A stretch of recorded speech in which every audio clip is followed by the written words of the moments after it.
Crisis en el aire, edición 19. Las tomas de tierra y los fundamentalistas de la ley. Jimena Tordini y Mario Santucho analizan los temas más importantes de la semana. Hoy, en el primer bloque, el sistema de salud está exhausto. ¿Alguien puede apretar el botón rojo? En el segundo, las tomas de tierra en la provincia de Buenos Aires desatan la pasión punitiva. ¿Habrá salida democrática? Conversamos con Federico Fagioli, diputado nacional por el Frente de Todos, sobre el agite de la derecha en el Congreso y la pereza estatal para resolver la crisis habitacional.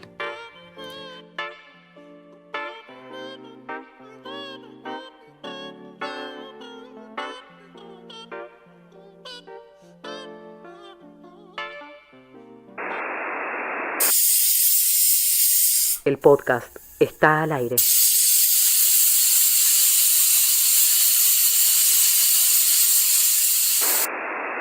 El martes 1 de septiembre, la Sociedad Argentina de Terapia Intensiva publicó una carta para todos nosotros.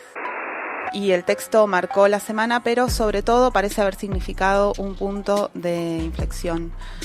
Lo que queríamos pensar que estaba bajo control parece que ya no lo está, y la luz al final del túnel que había representado la noticia de la vacuna se ensombreció ante la posibilidad de que si no se maniobra a tiempo, lo peor en realidad está por venir. En la carta, las y los trabajadores de la salud anunciaron que los recursos materiales y humanos para combatir la enfermedad se están agotando, y remarcaron que además de monitorear el porcentaje de ocupación de las camas de terapia intensiva, hay que prestar más atención a la disponibilidad de quienes saben salvar vidas, y denunciaron también el pluriempleo de la mayoría, indispensable para llegar a fin de mes. El personal sanitario está colapsado, los intensivistas están colapsados, el sistema de salud está al borde del colapso. Para tener una voz de esta situación que está atravesando el sistema de salud, hablamos con Roberto Veneroni, él es jefe de guardia del Hospital Argerich, acá en la ciudad de Buenos Aires, para que nos cuente un poco cómo es estar ahí en la primera línea todos los días desde hace casi ya 6 meses.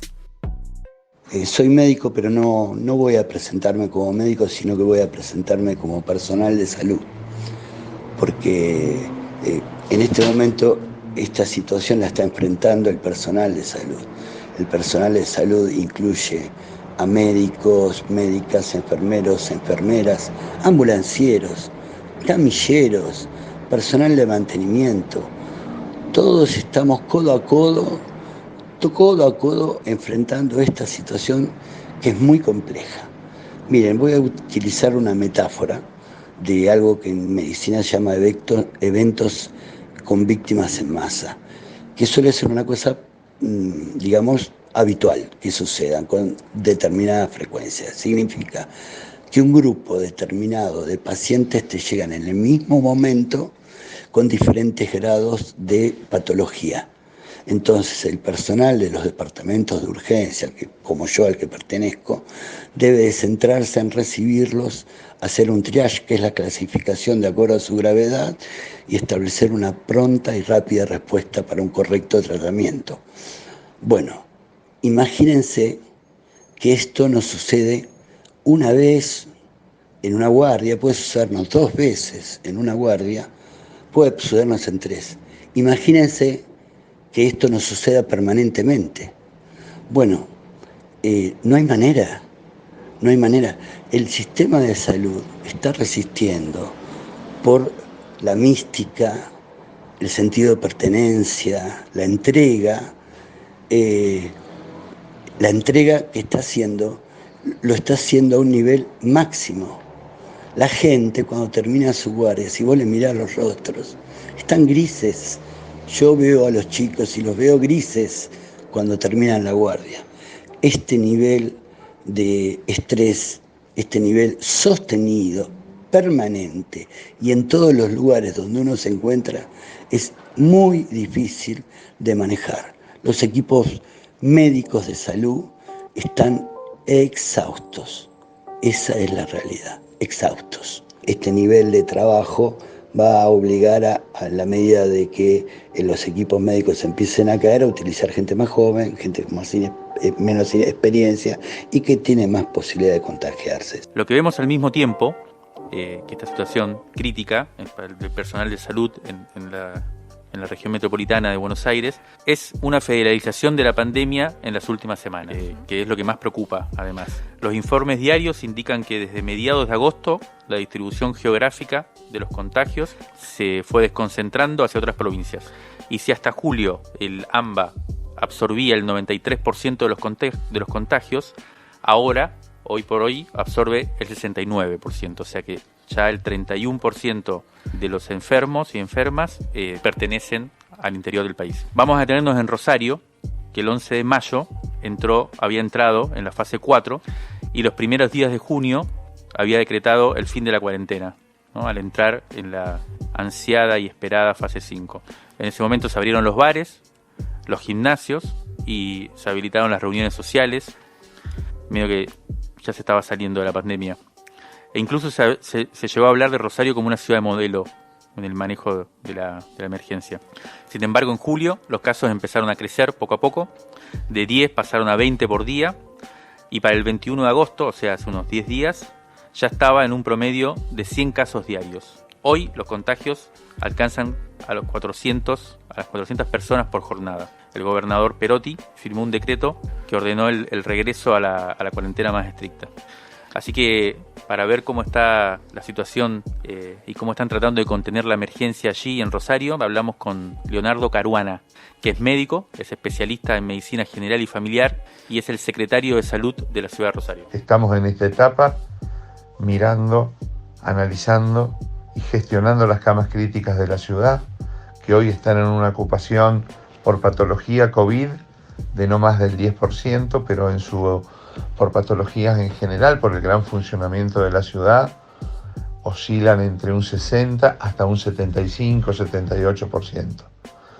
Bueno, ese es el indicador que nosotros estamos mirando. Tenemos un convenio de articulación de camas críticas entre el Ministerio de Salud de la provincia, la municipalidad y el subsector privado, no solo de las camas críticas de la ciudad, sino de la región, del Gran Rosario, y con un número de camas que se han ampliado en este último tiempo, que en la ciudad es de más de 450 camas en el sector privado, 100 camas en el sector público. Estamos incrementando también en cada uno de los lugares y haciendo logísticas para incrementar esa capacidad, y en el Gran Rosario también hay camas en ese sector público y privado.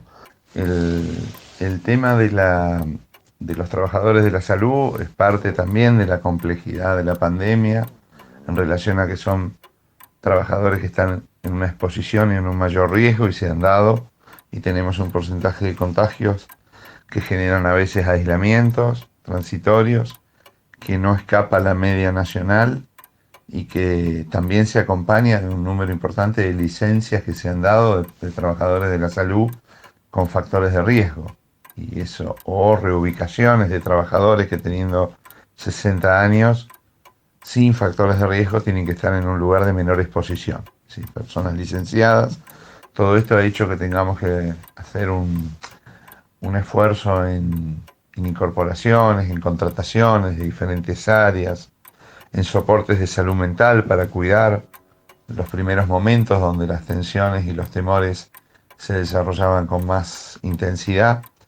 Y el recurso de terapia siempre es un recurso más complejo en relación a la cantidad y que hay que cuidar muy bien. En los últimos días también aparecieron algunas voces que llamaron la atención sobre, algunas claves para pensar tal vez por qué el camino de sembrar el miedo no es el que está resultando más eficaz para transformar los comportamientos y volver a una etapa de mayor cuidado. Una de las personas que estuvo hablando fue Alicia Stolkiner, que es psicóloga, es asesora de Presidencia de la Nación. Ella, en una entrevista que le dio al diario Tiempo Argentino, al diario amigo Tiempo Argentino, dijo: entonces, si buscas que la gente se limite por el miedo a la muerte, encontrás la respuesta de Keynes, que es: en el largo plazo estamos todos muertos, en realidad. Entonces le preguntamos a Stolkiner qué recursos le parece ella que tiene hoy el Estado para salir de esto que parece haberse convertido en un atolladero, y nos dijo esto.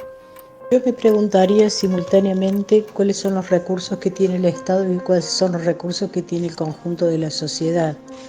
O sea, los recursos que tiene el Estado siempre son recursos de comunicación, por otro lado, recursos de provisión dentro de la limitación que tenga, de provisión de servicios, de provisión justamente de recursos para los servicios, y además hay una toma de decisiones que va a haber que tomar en relación a aquellas provincias, espacios, lugares, etcétera, en los cuales se esté produciendo una expansión de la incidencia de la enfermedad que rebase los sistemas de salud. Va a haber que, si no se logra que la sociedad en su conjunto mantenga determinadas medidas de cuidado, va a tener que establecerse un sistema de aperturas y cierres programados, tal como se está haciendo en muchos países de Europa. Lo que no puede suceder es que funcione un sector de la sociedad como si no pasara nada y en otro lugar se está sacrificando el sector salud. La pregunta que hoy nadie pudo responder y que angustia seriamente a buena parte del gobierno, esta semana estuve hablando con alguna gente del gobierno y realmente hay una angustia al respecto, hay una incerteza, es si, yo lo podría plantear así, si el Estado tiene la capacidad hoy de recuperar el control de la epidemia, ¿no? O si ya no hay mucho más que esperar la vacuna y rezar para que el contagio amaine y el sistema de salud aguante. Esta semana también vimos cómo se consolidaba una oposición, ¿no?, que parece estar dispuesta a todo, incluso a usar la palabra golpe, en pos de impedir, en cierto modo, la consolidación de un tipo de gobernabilidad de nueva, a partir del nuevo gobierno, ¿no? Yo creo que en ese sentido, un poco como conclusión de este primer bloque un poco amargo, es hacer una pregunta que ya no solo apunta al gobierno, creo yo, sino que retumba hoy por hoy en toda la sociedad, ¿no? Si tenemos los recursos como comunidad y las reservas solidarias para salir de este trance sin perder el alma. Lo que no puede suceder es que funcione un sector de la sociedad como si no pasara nada y en otro lugar se está sacrificando el sector salud. Es que funcione un sector de la sociedad como si no pasara nada y en otro lugar se está sacrificando el sector salud.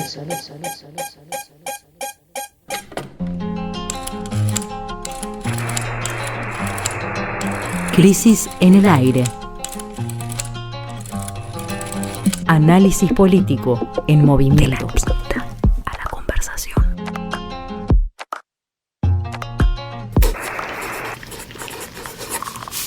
Revistacrisis.com.ar. El segundo tema que sacudió la escena política durante esta semana fue la toma de tierras en el conurbano bonaerense. No se trata de un fenómeno nuevo, ni mucho menos, pero hay evidencias de que el conflicto se intensificó durante la pandemia debido, al empobrecimiento de mucha gente, de muchas familias que al perder sus ingresos ya no pueden afrontar el pago del alquiler, o también porque el hacinamiento se vuelve insostenible en la cuarentena y las personas necesitan un lugar para vivir mejor. La ocupación que llevó el asunto al centro del debate es la de Guernica, es en el partido presidente Perón. Para entender un poco lo que estaba pasando allá, estuvimos hablando con Ricardo Apaolaza, que es urbanista y es militante del FOL, también es doctor en geografía y vive en Longchamp, cerca de ahí. Y él lo que nos contaba es que la toma comenzó el 20 de julio y a partir de allí fue una estampida, primero entre los vecinos de los barrios Numancia Sur y San Martín, y luego comenzó a llegar gente desde los fondos de Gleu y después desde otros distritos, quizás desde Varela, desde Lomas. La cuestión es que en 4 días adquirió las dimensiones que hoy tiene la toma, y allí 2.500 familias distribuidas en un predio de 90 hectáreas. 55 de esas hectáreas, o sea casi la mitad de la toma, pertenecen a un country y club que se llama San Cirano, que está siendo construido, y lo que dicen es que las tierras que fueron ocupadas, allí donde ahora están viviendo las familias, se iba a construir una cancha de golf.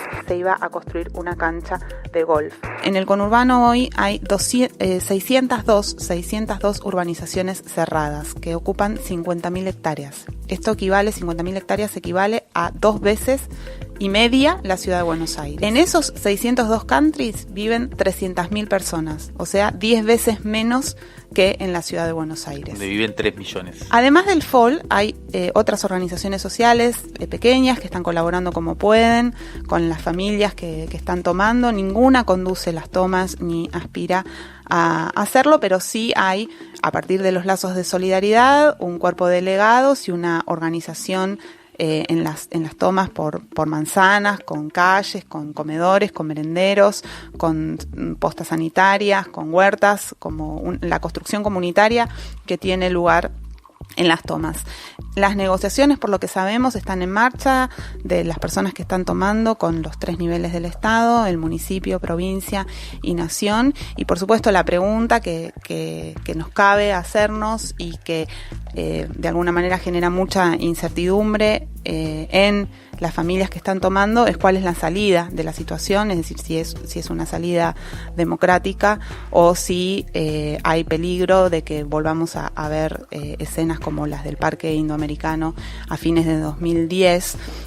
Si recuerdan, fue un hecho que ocurrió en la ciudad de Buenos Aires cuando la toma justamente del Parque Indoamericano fue reprimida por la Policía Federal y la Policía Metropolitana y fueron asesinados allí Rosmarie Churapuña y Bernardo Salgueiro, hechos por los que, dicho sea de paso, todavía no hay ninguna persona que haya sido juzgada. La mayoría de estos casos, de los 130, fue reportada por la Comisaría Cuarta, que pertenece a la región bastante conocida de Moreno, que se llama Cuartel Quinto. Allí hubo casi 40 ocupaciones, lo cual muestra que se trata de, o sea, Cuartel Quinto es conocido por ser uno de los barrios donde más precariedad hay, con lo cual evidentemente hay una necesidad, ¿no? La mayoría de los testimonios que pudimos recabar, hablamos con bastante gente que está siguiendo un poco el tema, coinciden en 2 cuestiones generales, yo diría, como para resumir. Por un lado, la inmensa mayoría de estas ocupaciones surgen de manera espontánea y son realizados por grupos pequeños de familias. En Moreno nos contaban que las tomas más grandes que tuvieron, de estas 130, son la más grande, había 40, 50 familias. La mayoría son 10, 5, 15 familias que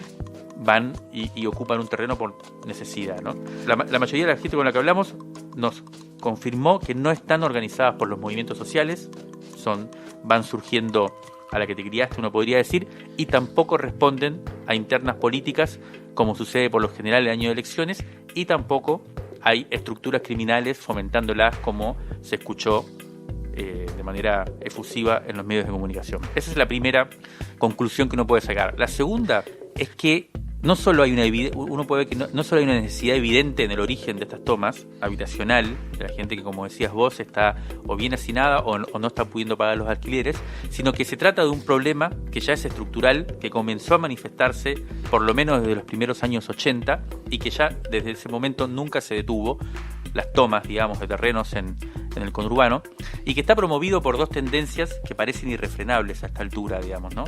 Por un lado, la migración de poblaciones rurales o periféricas del interior del país hacia las grandes urbes, y por otro lado, lo que hablábamos antes de los country, la mercantilización del suelo, que aparece y que está acompañada o que está originada por el crecimiento del poder inmobiliario. Ambas tendencias están impidiendo cualquier pretensión estatal de tener una política de vivienda eficaz. Vamos a escuchar entonces al secretario de Seguridad del partido de Moreno, Nahuel Bergier, que es un abogado con amplio desempeño en conflictos sociales, conoce el tema, siempre desde una perspectiva de los derechos humanos. Hoy está a cargo nada menos que de la seguridad del partido de Moreno.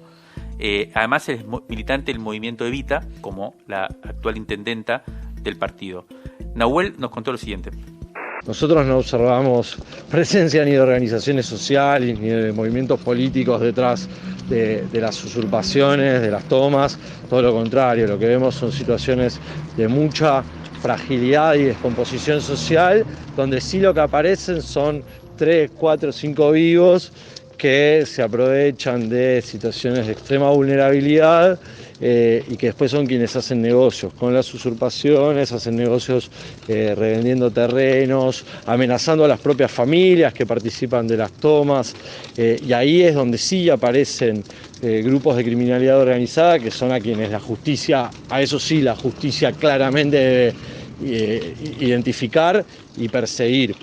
Nosotros en Moreno, desde la asunción de la nueva gestión el 10 de diciembre pasado, tenemos una decisión clara de impedir las tomas, de impedir que se concreten, también para que no se reproduzcan las desigualdades posteriores cuando una toma ya se produce. Hay un trabajo articulado entre el municipio, la Fiscalía, el Ministerio Público Fiscal, la Policía y el Ministerio de Seguridad de la provincia.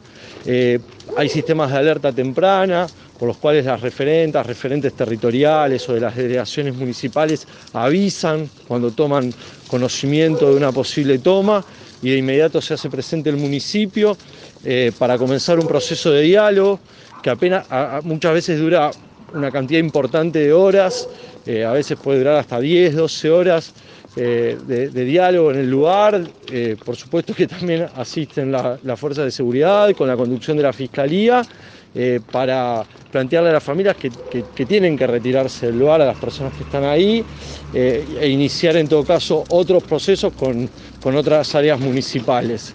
Hay una decisión clara para direccionar el uso del suelo, para direccionar también la política de urbanización, y para eso se necesita que no continúen los procesos masivos de tomas, que, como te decía, generalmente terminan reproduciendo situaciones de un desorden urbano total y de desigualdad. Esto tiene que ser planificado y organizado desde el Estado, que desde ya tiene que hacerse cargo también de las políticas de acceso justo al hábitat.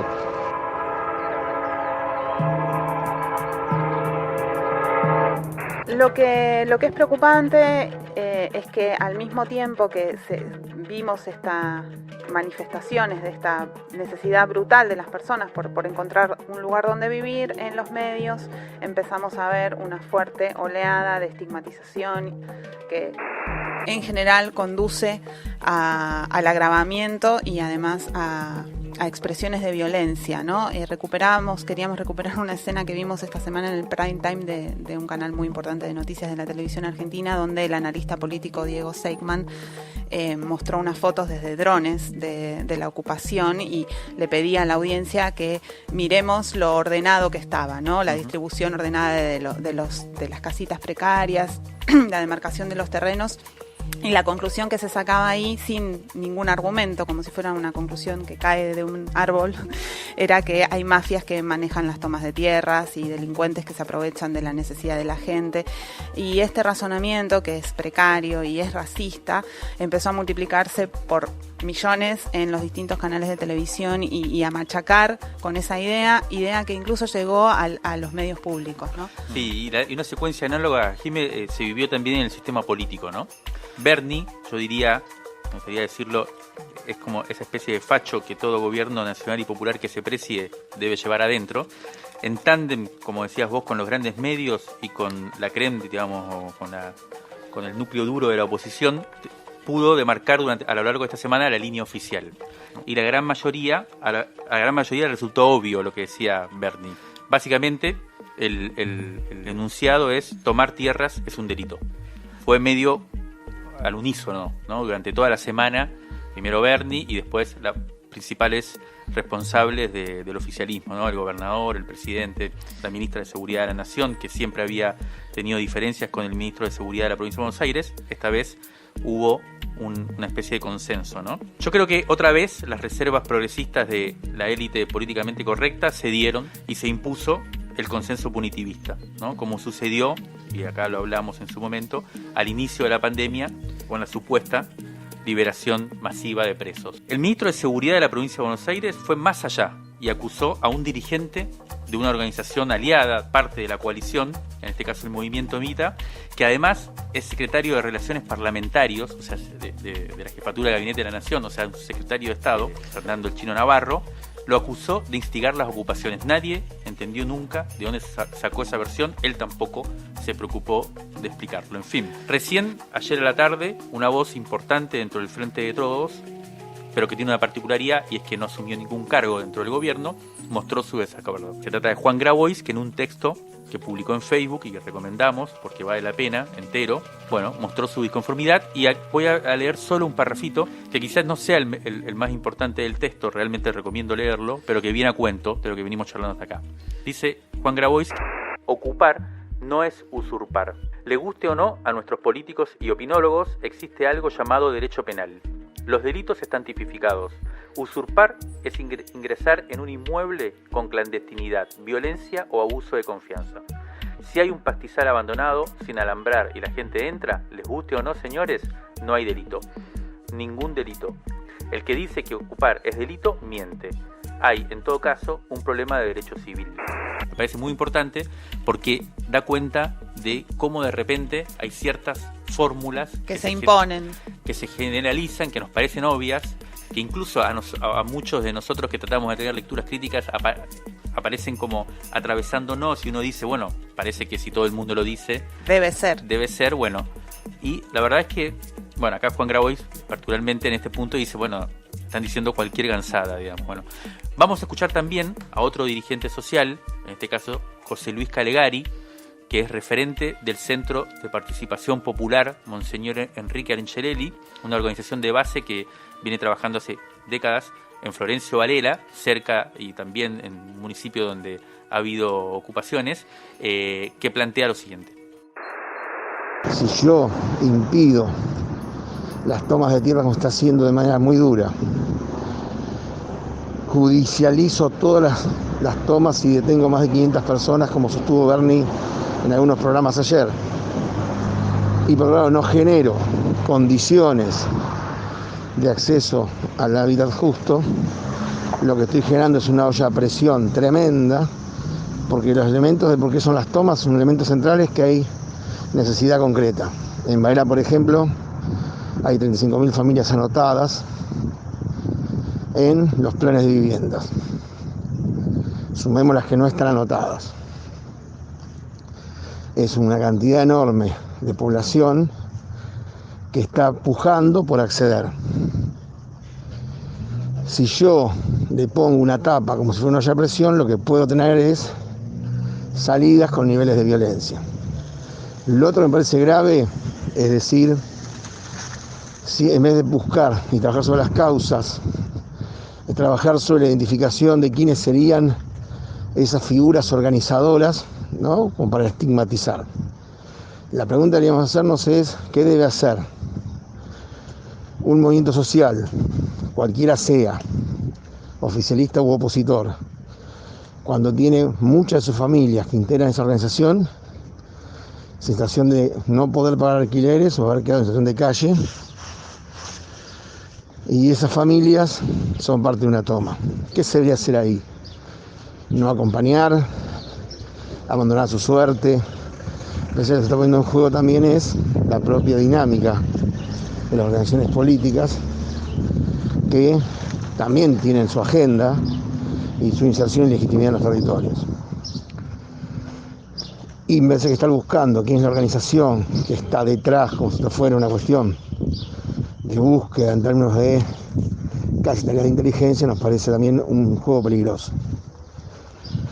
Si hay o no hay en las tomas de tierras venta o no de lotes, yo creo que es un dato que es real, que mucha gente encontró un modo de subsistencia también en esa economía informal que es la ocupación y venta de tierras. Y esto es un dato real. Ahora, eso no tapa ni debe desviar la discusión de que hay enorme cantidad de gente que no tiene donde vivir.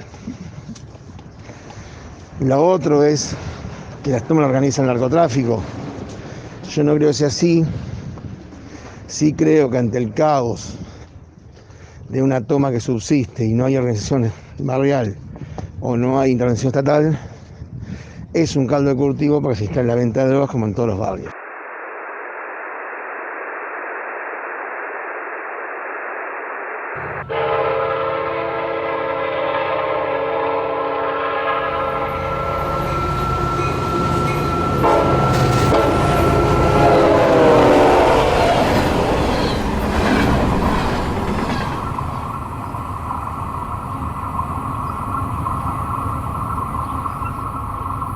Rescate emotivo. Un diamante impreso en una crisis. 1973-2020. Crisis 71. Junio de 1989. Entrevista a María Elena Walsh. La escritora, ya consagrada, habla con valentía del sometimiento de las mujeres, el lugar del arte, la creación y la relación entre su literatura infantil y la escuela.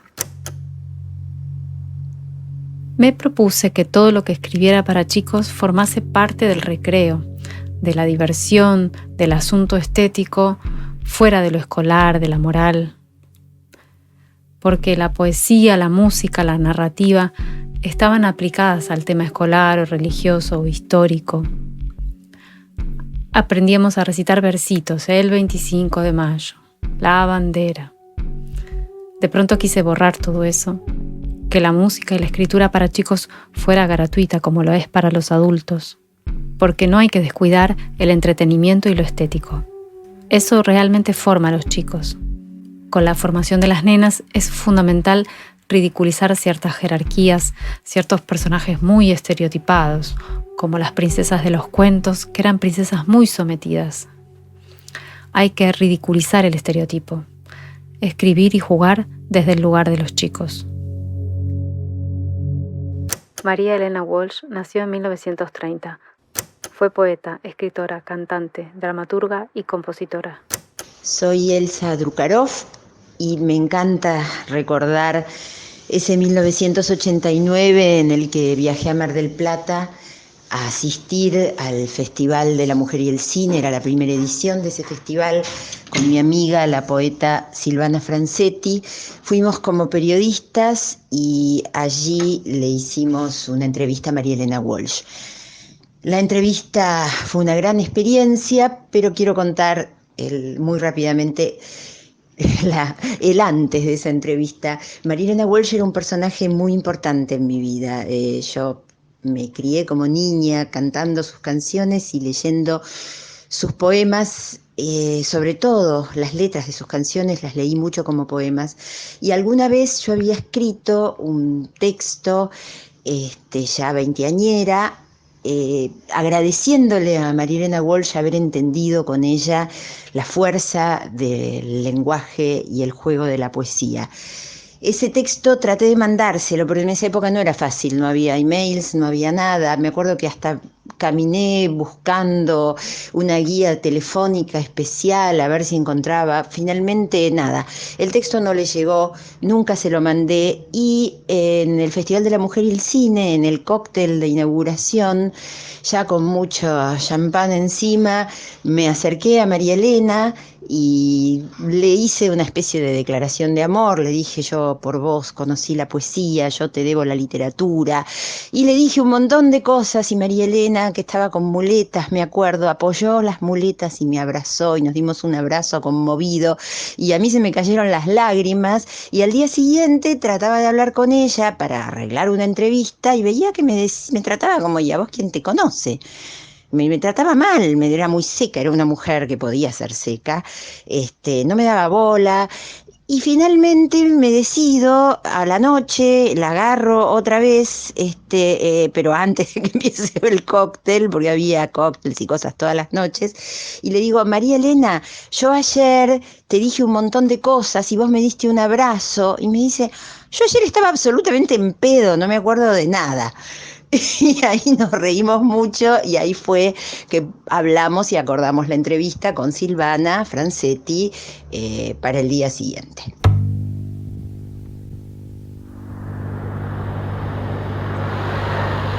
Crisis en el aire. Revista sonora transmedial. El aire está en crisis. Válvulas de papel, aire, podcast y transmisor. Válvulas de papel, aire, podcast y transmisor.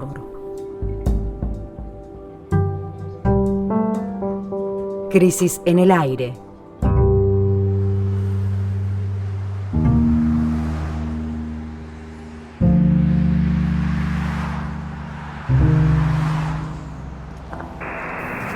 Así como a mediados de agosto la grieta estuvo en la calle, en la semana que hoy termina, el Congreso de la Nación fue el campo de una disputa que hace rato ya no se escribe en los términos de un acuerdo nacional para superar la crisis.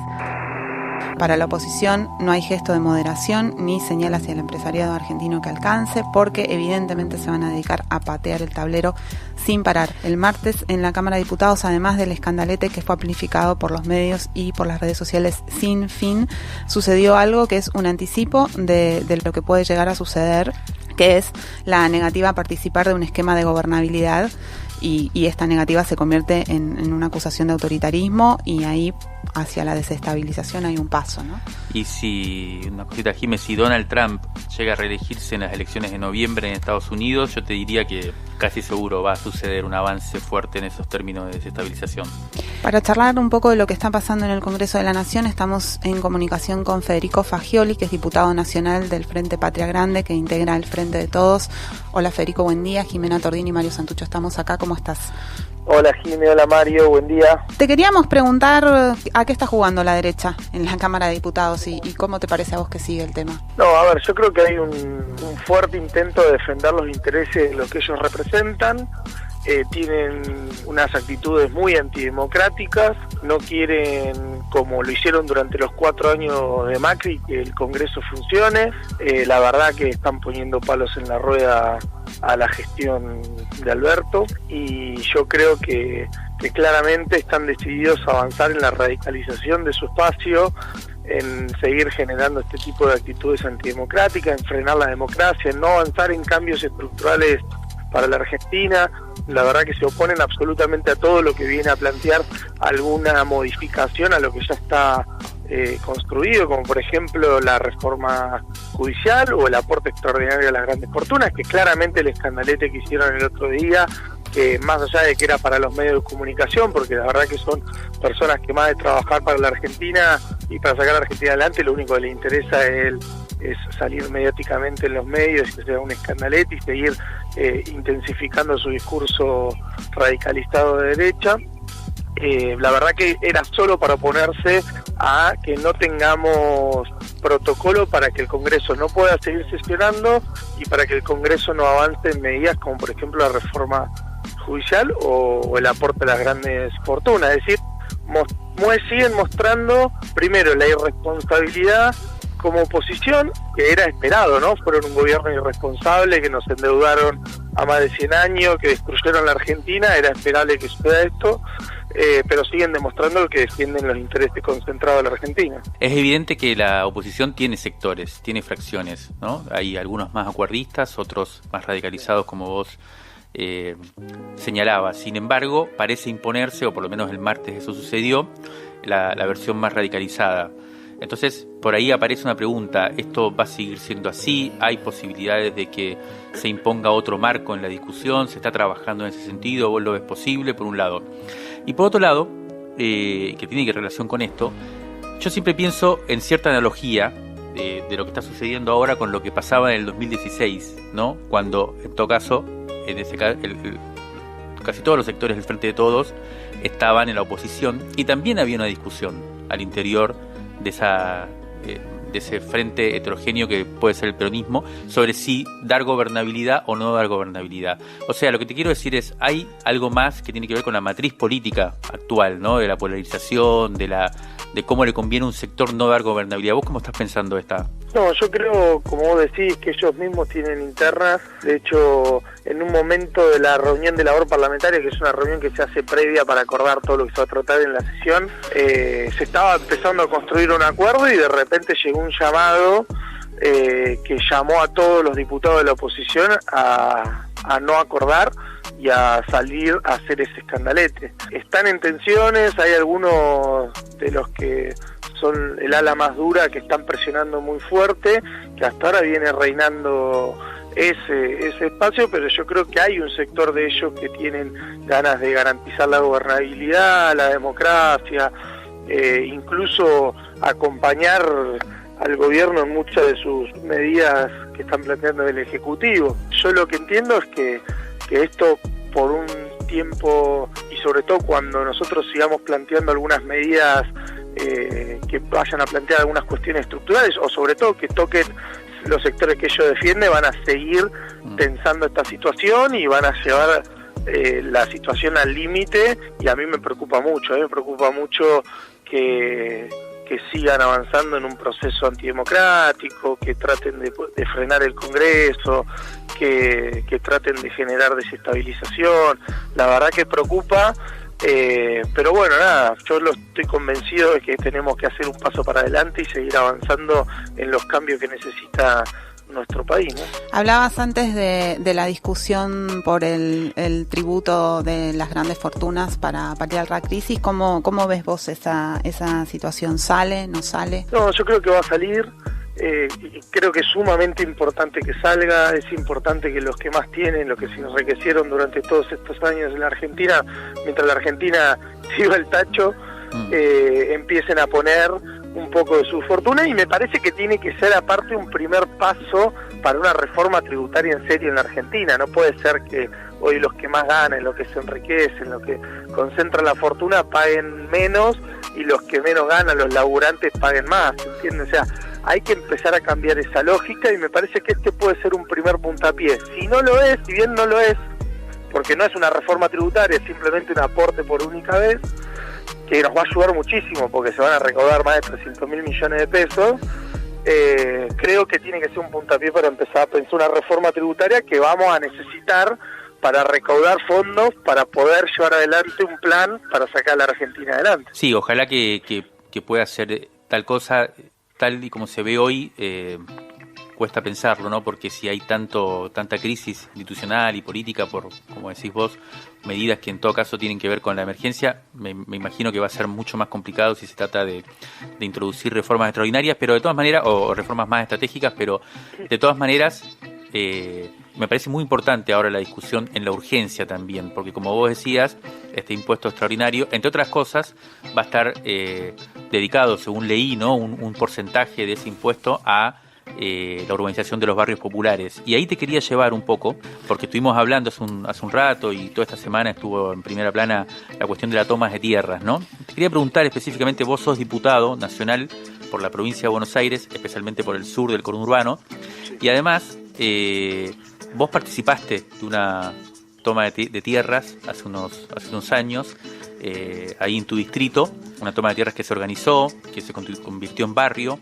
Venís un poco de ese sector y te quería preguntar así sinceramente, no como una chicana ni mucho menos, pero ¿cómo se vive, o sea, el hecho de venir de ese sector y que de alguna forma tu propio gobierno plantee que se trata de un delito, poco menos que podrían estar tratando a quienes ocupan tierras por necesidad de vivienda como delincuentes, digamos, ¿no?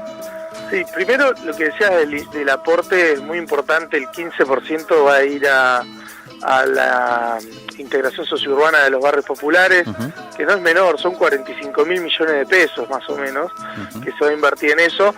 ¿Por qué arranco por ahí? Porque me parece que para resolver todo esto que está sucediendo hoy con lo de las tomas y todos estos planteos con los que yo no estoy de acuerdo, ahora dentro de eso, creo que necesitamos destinar fondos para resolver la integración sociourbana de los barrios populares, 4.400 barrios, 5,5 millones de personas que viven hacinadas, de forma marginal.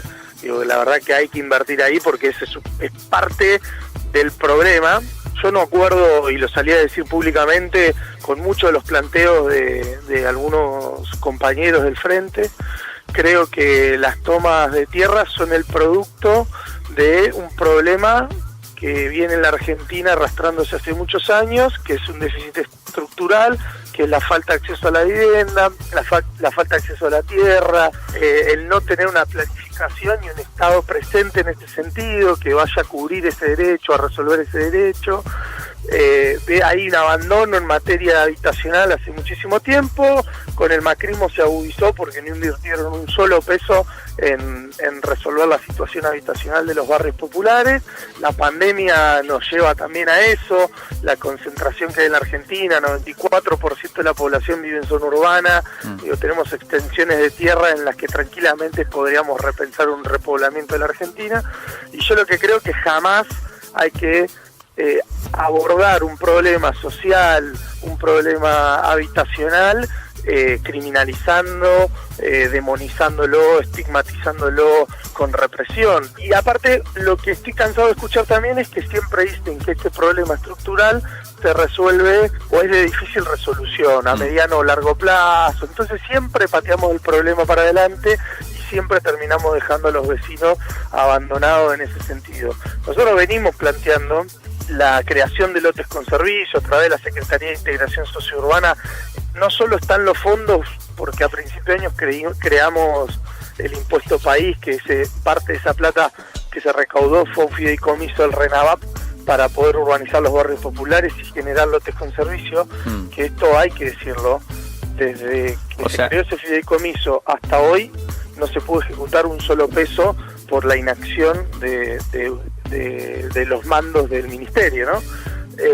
¿Por qué? ¿Cómo es eso, Fede? ¿Por qué no se pudo? Si está determinado que hay un porcentaje que va a eso, ¿por qué no se pudo Porque recaudar? La ministra no está avanzando en la firma de los convenios que tiene que firmar y no se está avanzando en la decisión política de construir lotes con servicio. O sea, está el dinero para hacer lotes con servicio, están las tierras, porque hay tierra del Estado, entonces acá incluso que el sector privado se quede tranquilo porque nadie le va a ir a sacar nada. Digo, hay tierra del Estado donde podríamos generar, para empezar, 400.000, 500.000 lotes con servicio, que primero resolveríamos el problema de las tomas de tierra, porque le estarías ofreciendo a los vecinos como Estado poder tener un pedazo de tierra legal, con servicios, donde puedan pagarlo durante varios años con cuotas que se acomoden al ingreso de cada una de esas familias, que es lo que desean y ansían todos los vecinos que viven en tomas de tierra, ¿se entiende? O sea, nadie hace la toma de tierra si no tiene necesidad. Después puede llegar a haber algún especulador o algo, eso pasa en todos los planos de la vida. Ahora, yo lo que estoy convencido es que la gente, si vos le ofreces la posibilidad de tener su terreno, de pagar los servicios, de pagar los impuestos, todas las personas van a acceder a eso y nadie va a optar tomar una tierra si tiene esa posibilidad. En esta escena, donde vos bien relatás cómo el Estado está teniendo problemas para dar respuesta a esto y uno podría prever de que no va a tener una respuesta rápida, ¿no? De hecho, hablando con la mayoría de la gente de los municipios y demás, la tendencia es a tratar de salir del paso en este momento de toma de tierras más o menos generalizada y no tanto a resolver el problema. Y por otro lado uno ve que en estas tomas, a diferencia de otros momentos, las organizaciones sociales no están teniendo un protagonismo tan fuerte, ¿no? No están teniendo la posibilidad de, si se quiere, organizarlas, politizarlas, organizar en ese sentido una demanda clara al Estado de una manera democrática y más o menos articulada. En este escenario, ¿vos no ves un peligro serio de que la derecha se aproveche de esto y termine de alguna forma representando este tipo de reclamos? Sí, a mí me preocupa muchísimo, por eso salí a contestar públicamente algunos dichos, como por ejemplo de Sergio Berni. Yo no acuerdo con esa forma de construir, de forma de pensar, no acuerdo con que se piense en resolver un problema sin resolver los orígenes y el problema de raíz, desalojar una toma, reprimir gente, meter preso a algunas personas que están con necesidad y empujados por la desesperación a hacer esas tomas, no resuelve nada. Hay un área del gobierno que no está accionando y que si accionáramos en la construcción de esas políticas, que vuelvo a repetir, tenemos las tierras, tenemos la plata, solo falta la decisión política, podríamos resolver este problema de la mejor forma posible. Respecto a la derecha, a mí me preocupa muchísimo, por eso voy a salir a contestar y a empujar para que el gobierno tome las decisiones correctas en este sentido. Entienda de que si no avanzamos con políticas concretas habitacionales, no vamos a resolver el problema y vamos a generar cada vez más problemas en la Argentina.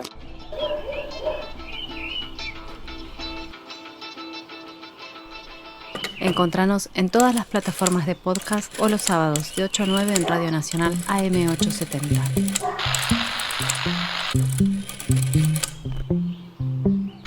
Válvulas de papel, aire, podcast y transmisor.